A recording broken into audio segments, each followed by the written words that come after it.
రాజన్న సిరిసిల్ల జిల్లా రుద్రంగి మండల కేంద్రంలోని ఇంద్రమిళ్ల లబ్ధిదారులు సంతోషంగా పండుగ వాతావరణంలో ఇంద్రమిళ్ల భూమి పూజ కార్యక్రమం నిర్వహించుకుంటున్నారని ప్రభుత్వ విప్ ఎమ్మెల్యే ఆది శ్రీనివాస్ అన్నారు. రుద్రంగిలో పలు లబ్ధిదారులు ఇంద్రమిళ్లకు భూమి పూజ చేసిన అనంతరం విప్ ఆది శ్రీనివాస్ మాట్లాడుతూ నిరుపేదల సొంతింటి కళ కాంగ్రెస్ ప్రభుత్వంతోనే సాధ్యమైందని అన్నారు. రుద్రంగిలో నిరుపేదలను గుర్తించి ఇంద్రమిళ్లు ఇవ్వడం జరిగిందని అన్నారు.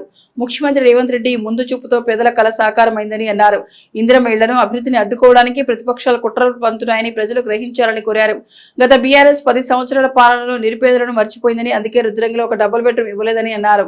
ఇప్పటి వరకు రుద్రంగిలో 90 మంది లబ్ధిదారులు ఇంద్రమిళ్లకు భూమి పూజ చేస్తున్నారని అన్నారు. రాష్ట్రంలోని ప్రతి ఒక్కరికి సంక్షేమ పథకాలు అందించడమే కాంగ్రెస్ ప్రభుత్వ ప్రజాపాలన లక్ష్యమని అన్నారు. ఈ కార్యక్రమంలో market committee chairman Chelukula Tirupati, మాజీ సర్పంచ్ తర్రె ప్రభలత మనోహర్, బీసీసీఎల్ అధ్యక్షుడు గండి నారాయణ, ఆలయ చైర్మన్ కొమిరే శంకర్, మాజీ సర్పంచ్ బైరి గంగమల్లయ్య, ఇంద్రమ్మ కమిటీ సభ్యులు ఎర్రం గంగా నరసయ్య, తర్రె లింగం, మడిశెట్టి అభిలాష్, గడ్డం శ్రీనివాస్, పల్లె గంగాధర్, గండి అశోక్, కట్కూరి దాసు తదితరులు పాల్గొన్నారు. ఇందిరమ్మ ఇల్లు వచ్చినందుకు నాకు చాలా సంతోషం ఉన్నది. సీనన్న గారికి ధన్యవాదాలు చెప్పుకుంటున్నాను.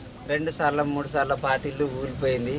అంతకుముందు 3 సంవత్సరాలు 4 సంవత్సరాలు కవర్ కప్పుకుంటున్నాం. ఇప్పుడు వచ్చింది ఇదేంది కవరే, ఇప్పుడు ఇల్లు వచ్చింది, అంతే సంతోషం.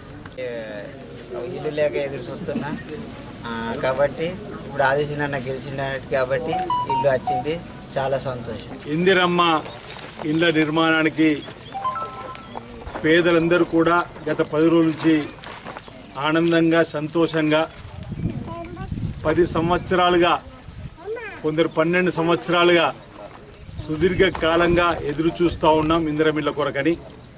గతంలో ఇందిరమ్మనే ఇచ్చింది ఇండ్లు, మళ్ళీ ఈరోజు కాంగ్రెస్ వచ్చినాకనే ఇందిరమ్మ పేరిట ఇండ్లు ఇస్తున్నారు. 5 లక్షల రూపాయలు మాకు మంజూరు చేసి 10 ఏళ్ళుగా కళ్ళు కాయలు కాచాలు ఎదురు చూసినటువంటి సందర్భంలో వచ్చినటువంటి ఇంటి నిర్మాణం తొందరగా పూర్తి చేసుకుంటామని చెప్పని కొంతమంది భావోద్వేగానికి లోనవుతున్నారు. మేము ఊహించలేము. మేము ప్రొసీడింగ్లు పంపిణీ చేసిన రోజు కూడా మా జీవిత కాలంలో మా సొంతింటి కళ నెరవేరుతుందని ఊహించుకోలేము.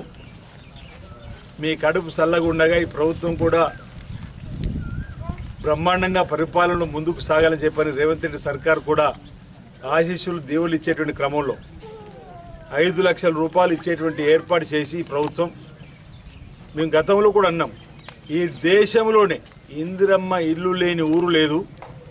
కానీ 11 సంవత్సరాల క్రితం డబుల్ బెడ్రూమ్ పేరు అధికారంలోకి వచ్చిన తర్వాత 10 ఏళ్ళు పేదలు మర్చిపోయి ఒక డబుల్ బెడ్రూమ్ కట్టిన పరిస్థితులలో మేము ఆ ఎన్నికల్లో కూడా అన్నాం, ఇందిరమ్మ ఇల్లు లేని ఊరు మీరు చూపిస్తే మేము ఓటాడుకుంటుంటాం, ఆ ఊర్లే డబుల్ బెడ్రూమ్ లేని ఊరు చూపిస్తే మీరు ఓటాడుకుంటుంటారని చెప్పని మా సవాల్కు ఆ రోజు ముందుకు రానటువంటి వాళ్ళు గత ఎన్నికల కంటే ముందు 3 లక్షల రూపాయలు ఇంటి నిర్మాణానికి ఇచ్చి ఆ తర్వాత దాని గురించి రూపాయి కూడా బడ్జెట్లో పెట్టిన రూపాయి కూడా ఇవ్వని సందర్భం అయితే ఇప్పుడు ఇక్కడికి వస్తున్నప్పుడు వేరే పట్టణంలో ఏదో ఎన్నికలు కూడా వస్తుంది, మీరు ఇంటి నిర్మాణం చేసుకుంటే డబ్బులు రావని పచ్చ కామలోనికి దేశం అంతా పచ్చగా అన్నట్టుగా మీ అయావులో 3 లక్షలు ఇచ్చి 3 కొత్తలు ఇవ్వని మీ ప్రభుత్వం తీరనుకుంటురా అంటున్నాం. ఇప్పటికే పైలట్ ప్రాజెక్ట్కి కొన్ని గ్రామాల్లో రండి చూడండి, బేస్ ఫీట్లు అయిన వారికి 1 లక్ష రూపాయలు ఖాతాలో వేసినాం, లెంటల్ లెవెల్ వేసిన వారికి 2 లక్షలు వేసినాం. ఇప్పుడు స్లాబ్ వేసుకుంటూ మరో 2 లక్షలు ఇచ్చి ఏర్పడేస్తున్నాం. ఈ ఎన్నికల కంటే ముందు సర్పంచ్, ఎంపీడీసీ, మున్సిపల్ వేల పట్టణంలో మున్సిపల్ కౌన్సిల్ ఎన్నికలు రాబోతుంది. బహుశా ఆ కౌన్సిల్ పోయి చెప్తున్నట్టు మీరు ముగ్గు వేసుకుంటే మీకు రాదని. నేను మాటిస్తున్నా, ఎవరైతే ఇందిరమ్మ ఇండ్లు నిర్మాణానికి ప్రొసీడింగ్ వచ్చిందో మీరు వెంటనే మీ ఇంటి పనులు మొదలు పెట్టండి. పునాదులు తీయగానే 1 లక్ష రూపాయలు ఇప్పించే బాధ్యత నాది, గోడలు పూర్తిగానే 2 లక్షలు ఇప్పించే బాధ్యత నాది, స్లాబ్ వేయగానే మరో 2 లక్షలు ఇచ్చే బాధ్యత నాది, తర్వాత పలస్తర్ వేసుకొని బాత్రూమ్ నిర్మాణం చేసి ఫోటో ఇస్తే ఆఖరి 1 లక్ష కలిపి 5 లక్షలు ఇచ్చే బాధ్యత నేను తీసుకుంటున్న. ఆల్రెడీ నిధులు వచ్చి కలెక్టర్ ఖాతాలో ఉన్నాయి. ఎవరు చెప్పే మాటలు నమ్మకండి. గ్రీన్ ఛానల్లో ఇందిరమ్మ ఇల్లు నిర్మాణం చేసుకునే వారికి, ఇల్లు నిర్మాణం చేసుకునే మీకు ప్రభుత్వం మధ్యలో ఎవరూ లేరు. ఏ పైరవికారుడు కూడా లేడు, ఏ పైరవికారుడు అవసరం లేదు. మీరు ఇంటి నిర్మాణానికి పునాది తీసినామని చెప్పి మీ సెక్రటరీకి ఇందిరమ్మ కమిటీ చెప్పగానే వాళ్ళు ఫోటోను అప్లోడ్ చేస్తారు. బుధవారం అప్లోడ్ చేస్తే సోమవారం నాడు మీ బ్యాంక్ ఖాతాలో పడతాయి.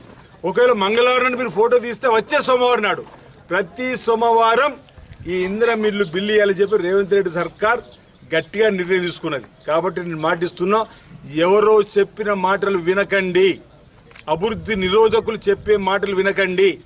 ఎన్నికలలో ఎక్కడ ఇందిరా మిన్లు అయితే మాకు పుట్టగతులు ఉండవని చెప్పండి. ఒకరిద్దరు చేసే ప్రయత్నం, ఊరికొకరిద్దరు చేసే ప్రయత్నాన్ని ఇందిరమ్మ ఇండ్ల లబ్ధిదారులు దయచేసి వినకండి. మీరు ఇండ్ల నిర్మాణానికి ముగ్గు పోసుకోమని చెప్తున్నాం, ఇల్లు నిర్మాణం చేయమని చెప్తున్నాం.